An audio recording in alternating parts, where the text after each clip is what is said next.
చిన్నపిల్ల గురించి నేనేమైనా తప్పుగా ఆలోచిస్తున్నానా?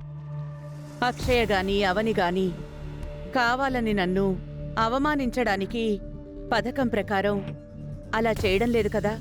మరెందుకు నా అహం ఇంతలా దెబ్బతింటుంది అని అనుకుంటున్నా నా అంతరాత్మ అందుకు ఒప్పుకోవడం లేదు.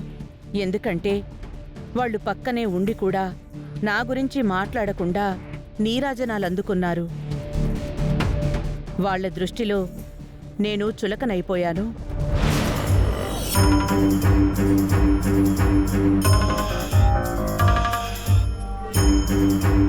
నేను దిష్టి తీయాలా?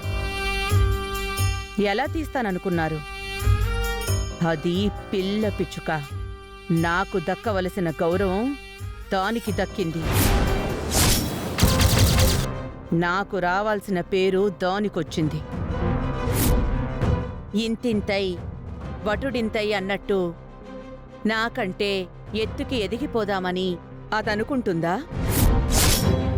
వామనావతారం ఎత్తి నా తల మీద పాదం మోపి నన్ను పాతాళంలోకి నెట్టేద్దామనుకుంటుందా?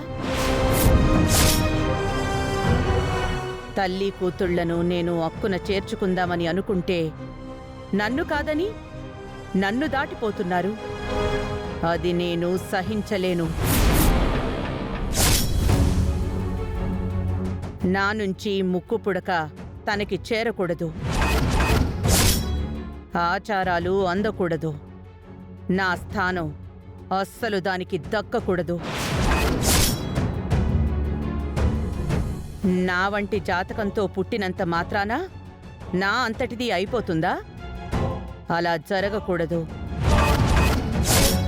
జనం మళ్ళీ నా వైపుకి రావాలి. అక్షయ పేరుని తొక్కాలి. వేదవతి పేరుని మొక్కాలి.